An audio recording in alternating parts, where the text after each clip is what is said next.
پاک کی بارگاہ میں دعا ہے رب تبارک و تعالی مجھے حق کہنے، آپ سب کو حق سننے، اس پر عمل کرنے اور اسے عام کرنے کی توفیق عطا فرمائے۔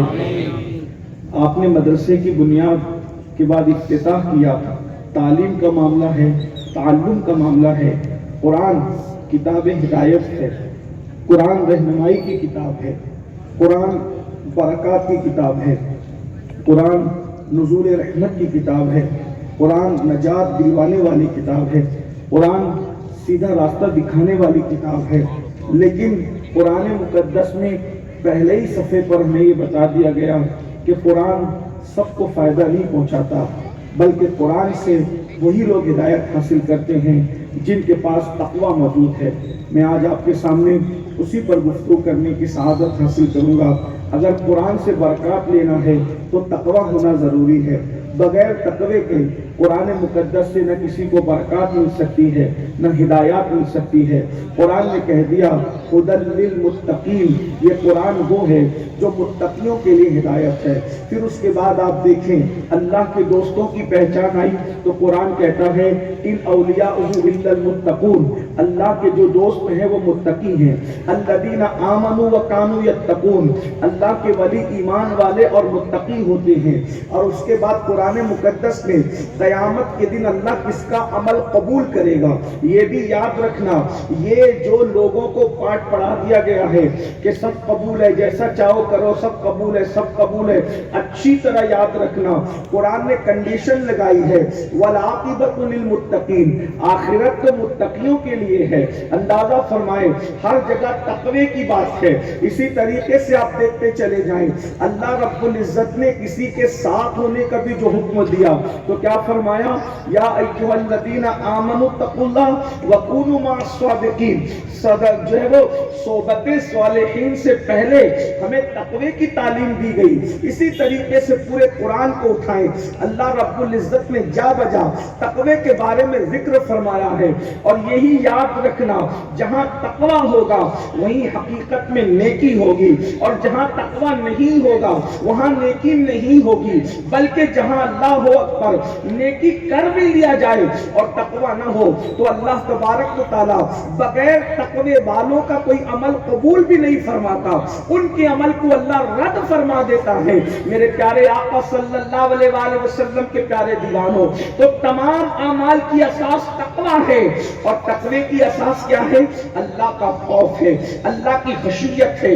جب تک انسان اللہ سے ڈرتا نہیں اس وقت تک اس کو تقوی نصیب نہیں ہوتا، بلکہ تقوی اور خشیت ربانی یہ دونوں ہم معنی بھی آپ اس کو کہہ سکتے ہیں۔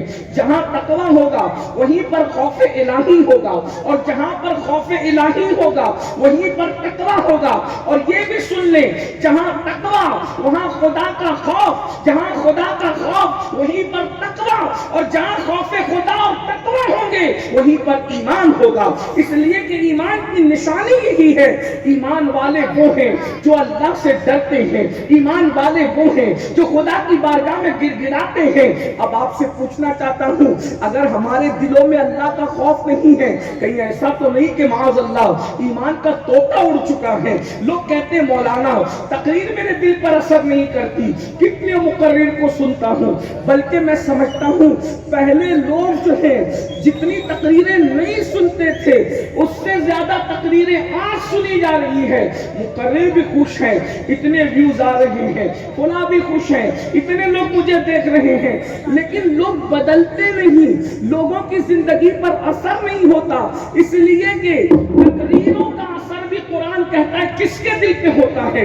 یہ بات بہت پوائنٹ کی دل پہ لکھ لینا۔ سورۃ الاعلیٰ کے اندر اللہ نے نصیحتوں کا اثر کس کے دل پہ ہوتا ہے تو اللہ رب العزت ارشاد فرماتا ہے فذکر ان نفعت الذکری سیذکر من یخشی ویتجنبها الاشقی الذی یصلی النار الکبری۔ اللہ پاک ارشاد فرماتا ہے نصیحت اسی پر اثر کرتی ہے جس کے دل میں اللہ کا خوف موجود ہوتا ہے۔ اگر آج دلوں پر تقریریں اثر نہیں کر رہی ہے تو اس کی ایک نشانی یہ بھی ہے کہ ہمارے دلوں کے اندر جس خوف خدا کا مطالبہ کیا گیا ہے وہ خوف خدا ہمارے اندر موجود نہیں ہے۔ اللہ اکبر۔ آئیے نصیحت کے اثر کی ایک بات مجھے اچانک یاد آئی۔ اللہ کے رسول صلی اللہ علیہ وآلہ وسلم اپنی محفل میں نصیحت کر رہے تھے۔ قرآن کہتا ہے نصیحت کس کو فائدہ پہنچاتی ہے؟ نصیحت بھی سب کو فائدہ نہیں پہنچاتی، وعظ بھی سب کو فائدہ نہیں پہنچاتا، تقریر بھی سب کو فائدہ نہیں پہنچاتی۔ قرآن کیا کہتا ہے؟ فذکر، اللہ پاک نے شان نصیحت کرو، وذکر، نصیحت کرو، فإن الذکریٰ تنفع المؤمنین، نصیحت کرو کہ نصیحت مومنوں کو فائدہ دیتی ہے۔ دیکھیں ایک مقام پہ کہا کہ نصیحت اللہ سے ڈرنے والوں کو فائدہ دیتی ہے، اور ایک مقام پہ فرمایا نصیحت مومنوں کو فائدہ دیتی ہے۔ تو جہاں ایمان وہیں اللہ کا خوف، جہاں اللہ کا خوف وہیں ایمان۔ تو اللہ کے رسول علیہ السلام لوگوں کو نصیحت کر رہے ہیں اور فرمایا جب کوئی بندہ گناہ کرتا ہے تو اللہ اس کو دیکھتا ہے، اللہ اس کو دیکھتا ہے۔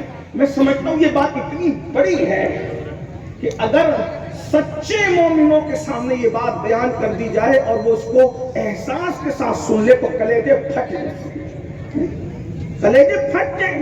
کیوں؟ اپنے عنوان کی طرف جلد آؤں گا لیکن غور فرمائیں۔ جب انسان زنا کرتا ہے تو دائیں بائیں دیکھتا ہے، جب انسان جوا کھیلتا ہے تو دائیں بائیں دیکھتا ہے، حتیٰ کہ اگر بیوی کا میسج بھی پڑتا ہے تو وہ دائیں بائیں دیکھتے۔ بیوی کی بات کر رہا ہوں۔ ابھی جو لوگ ناجائز اور حرام رشتوں میں ڈوبے ہیں ان کا تو تذکرہ ہی نہیں ہے۔ انسان کو انسان کا خوف اور لحاظ اتنا ہے کہ بیوی سے بات اگر وہ میسج پہ کر رہا ہے اور چار لوگ اسٹیج پہ بیٹھے ہوئے، اب تو وہ جو ہے موبائل کے اوپر جو لگایا جاتا ہے اس کو کیا کہتے ہیں، اوپر کی طرف جو گلاس لگایا جاتا ہے، اسکرین جو لگایا جاتا ہے تاکہ دائیں بائیں کو دیکھنے والے کو نظر نہ آئے۔ یہی ہے نا کہ معاملہ ہمارا محفوظ رہے۔ اللہ اکبر۔ مجھے بتائیں دائیں بائیں بیٹھنے والے کو موبائل کا اسکرین نظر نہیں آنا چاہیے۔ کتنا لحاظ ہے، بیوی کا میسج، دوستوں کا میسج، پارٹنر کا میسج، کسی کا بھی میسج پڑ رہا ہے، گھر سے فون آیا تو آدمی جو ہے آواز تھوڑی دھیرے کر دیتا ہے، کیوں؟ تاکہ کسی کے کان میں آواز نہ جانا چاہیے۔ گھر سے فون آیا ہے، بات پتہ نہیں کس قدر کیسی ہو سکتی ہے۔ افسوس کی بات ہے اپنے جیسے حقیر انسان، اپنے جیسے گنہگار انسان، اپنے جیسے پاپی انسان، اپنے جیسے جو ہے وہ مجبور انسان، اپنے جیسا کرتا مجبور اللہ اکبر بندہ، اس کا اتنا لحاظ ہے کہ گھر سے آنے والے غلط جملے کسی کے کان پر نہیں ٹکرانا چاہیے، میرے میسیجز کسی کو نظر نہیں آنا چاہیے۔ لیکن افسوس جس قوم کو بندوں کا اتنا خیال ہے وہ قوم کیا کبھی اللہ کا بھی اتنا خیال کرتی ہے؟ اللہ اکبر۔ دائیں بائیں دیکھا جا رہا ہے، آگے پیچھے دیکھا جا رہا ہے، اور اللہ کے رسول فرما رہے جب انسان گناہ کرتا ہے اس کو اللہ دیکھتا ہے۔ توبہ کرو۔ ایک حبشی وہاں بیٹھے ہوئے تھے تو انہوں نے استغفر اللہ یا رسول اللہ میں توبہ کرتا ہوں، اور پھر انہوں نے توبہ کی، اور توبہ کرنے کے بعد پھر کہا کیا میں نے گناہ کیا تو میرے اللہ نے مجھے دیکھا؟ ہم ان کے لیے لفظ گناہ کا استعمال کرنا ہی نہیں چاہتے، وہ اپنے لیے کہہ رہے ہیں تو ہم نقل کر رہے ہیں، ورنہ ہم ان کے لیے ایسا نہیں کہتے نہ کہہ سکتے ہیں۔ انہوں نے اپنے لیے، بندہ اپنے لیے کچھ بھی کہے، جیسے کہ حضرت آدم نے کہا ربنا ظلمنا انفسنا، تو ہم وہی کہتے کہ انہوں نے یہ کہا، لیکن ہم نہیں کہتے، کیونکہ انسان اپنے آپ کو جو چاہے۔ علامہ شمس الدین صاحب اگر کہہ دے کہ میں عالم نہیں ہوں تو اس کا یہ مطلب نہیں کہ کل پلٹ کر کے میں کہوں کہ یہ عالم نہیں، کیونکہ انہوں نے کہا، اس لیے کہ کہنے والے کی عاجزی کے اپنے معاملات ہوتے ہیں، تقاضے ہوتے ہیں۔ اللہ اکبر۔ انہوں نے کہا میں صرف نقل کر رہا ہوں، کیا میں گناہ کر رہا تھا تو میرے گناہ کو اللہ نے دیکھا؟ اللہ کے رسول علیہ السلام نے فرمایا تم جس حالت میں ہوتے ہو اللہ تمہیں ہر حالت میں دیکھتا ہے۔ اتنا سننا تھا، چیخ ماری اور زمین پر گر پڑے۔ جب زمین پر گرے ہیں تو ان کے جسم کو صحابہ نے اٹھانے کی کوشش کی ہے۔ اللہ کے رسول علیہ السلام نے فرمایا خوف خدا نے اس کی جان لی ہے. اگر روئے زمین پر کسی جنتی کی زیارت کرنا ہے تو اس حبشی کا دیدار کر لو. خوف خدا کی وجہ سے اس کی جان نکل گئی ہے. میرے پیارے آقا صلی اللہ علیہ وسلم کے پیارے دیوانوں، ہر عبادت کی اساس تقوی ہے اور تقوی کی اساس اللہ کا خوف ہے. اب اسی پر بات میں جو ہے اینڈ کی طرف لے جاتے ہوئے عرض کرنا چاہتا ہوں، ہم جو کچھ کرتے ہیں وہ منعم بھی ہے اور وہ منتقم بھی ہے. دھیان دینا میری گفتگو، وہ انعامات بھی دیتا ہے اور وہ انتقام بھی دیتا ہے. اور گناہ کوئی کرے تو سزا دیتا ہے. یہ بات یاد رکھیں، وہ بہت غیور ہے، اتنا غیرت والا ہے کہ وہ گناہ کو کبھی گوارا ہی نہیں کرتا. کوئی گناہ کرے، گناہ کوئی کرے. ہم انبیاء کے لیے لفظ گناہ کا نہ استعمال کرتے ہیں نہ انہیں گنہگار مانتے ہیں. ہم تو مطلق خطا کا قول بھی ان کے لیے نہیں کرتے، بلکہ ہم کیا ہمت لائیں معاذ اللہ. ہمارا تو مسلک عشق و محبت ہے. ہم تو یہ کہتے ہیں نبی جس اونٹنی پر بیٹھ جاتے وہ بھی خطا نہیں کرتی. ہمارا عقیدہ یہ ہے، اس لیے کہ ہم عشق و محبت کا مسلک رکھتے ہیں. اور کیوں کہتے ہیں نا کہ ہم عشق کے بندے ہیں، کیوں بات بڑھائی ہے. کوئی کہتا ہے کہ کیا اونٹنی نبی کی خطا نہیں کر سکتی؟ میں نے کہا بالکل اس لیے نہیں کر سکتی کہ ہم نے دیکھا ہے، پڑھا ہے، ہمارے بزرگوں نے بیان کیا ہے، صحابہ سے انہوں نے روایت کی ہے کہ جب رسول اللہ کو مدینہ منورہ کے ہر شہری نے کہا آپ تشریف لائیں طلع البدر علینا، تو حضور میرے گھر آئے. اب آپ مجھے بتائیں، اس کا تجربہ علماء کو، مشائخ کو، سادات کو روز ہوتا ہے کہ جب کسی شہر میں جاتے ہیں وہ کہتا ہے میرے یہاں، وہ کہتا ہے میرے یہاں، وہ کہتا ہے میرے یہاں. اور 4 گھر میں جاؤ تو 400 لوگوں کے دل ٹوٹتے ہیں. لوگ دل ٹوٹتے ہوئے کہتے ہیں مولانا صادق نے تو خوب کام کیا بھائی، مفتی صاحب نے تو خوب کام کیا. کیا ہوا؟ کہا کہ مالداروں کے یہاں چلے گئے، غریبوں کے یہاں نہیں گئے. حالانکہ جن کے یہاں گئے تھے وہ بھی مالدار نہیں تھے، لیکن لوگ دل کی بھڑاس تو نکالتے. مگر مولانا کے لیے کہہ دیا تو زیادہ سے زیادہ بدگمانی کا شکار ہوا، گناہ کبیرہ کا شکار ہوا. اور مفتی صاحب کے لیے کہہ دیا، علماء کے لیے کہہ دیا تو زیادہ سے زیادہ بدگمانی کی وجہ سے گناہ کبیرہ کا شکار ہو. معاذ اللہ اگر رسول کے لیے کوئی یہ سوچ بھی لے تو پھر وہ تو کفر کے دلدل میں پڑ سکتا تھا نا. تو حضور علیہ السلام نے اس کا راستہ کیا بتایا؟ مدینہ منورہ کا ہر فرد کہتا ہے میرے گھر تشریف لائے، میرے گھر تشریف لائے، میرے گھر تشریف لائے. حضور علیہ السلام نے دلوں کا کیسا خیال کیا، ارشاد فرمایا میں نے اپنی اونٹنی کی نکیل چھوڑ دی ہے، یہ معمور من اللہ ہے، اس سے خطا نہیں ہوگی. میں بطور محفوظ پڑھ رہا ہوں، معمور من اللہ کی توضیح کے ساتھ، اس کی تصریح کے ساتھ اللہ اکبر اس کی صراحت کر رہا ہوں. معمور من اللہ ہے، یہ جہاں جائے گی وہی میں قیام کروں گا. اور دنیا نے دیکھا بھائی اونٹنی تو جانور ہے، اس کو روکنے کے لیے آسان ذریعہ یہ تھا کہ کہیں پالا رکھ دیا جاتا. جانور نے جہاں ہریالی دیکھی وہیں پر اس نے پڑاؤ ڈال دیا، وہیں پہ وہ بیٹھ گیا. لیکن قربان جائیں اور جانور جدا ہے، نبی جس کی پشت پہ بیٹھ جائیں خدا زیادہ سے زیادہ انسانوں سے بھی زیادہ اس کو شعور عطا کرتا ہے. آج کے کروڑوں انسانوں پر نبی جس اونٹنی پر بیٹھے تھے اس اونٹنی کو خدا نے کتنا بلند کر دیا کہ اللہ اکبر. رسول اللہ کی اونٹنی گئی تو نہ یہودی کے گھر گئی، نہ عیسائی کے گھر گئی، نہ منافق کے گھر گئی، نہ کسی اور کے گھر گئی.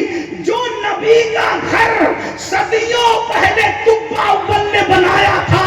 نبی کے بارے میں لوگ کہتے ہیں ابو ایوب کے گھر گئے، میں اس کی بھی آج تائید نہیں کروں گا. نبی ایوب ابو ایوب کے گھر نہیں گئے تھے. ابو ایوب نبی کے گھر میں صدیوں سے ان کا خاندان رہا. نبی تھوڑی گئے تھے ابو ایوب کے گھر، نبی کے گھر میں نبی گئے تھے. بلکہ وہ یہ قدرت اور پھر قدرت ہے، کبھی تجھ پہ کسی کا احسان نہیں ہوگا. ابو ایوب کے باپ داداؤں سمیت ابو ایوب پر تمہارا احسان ہے.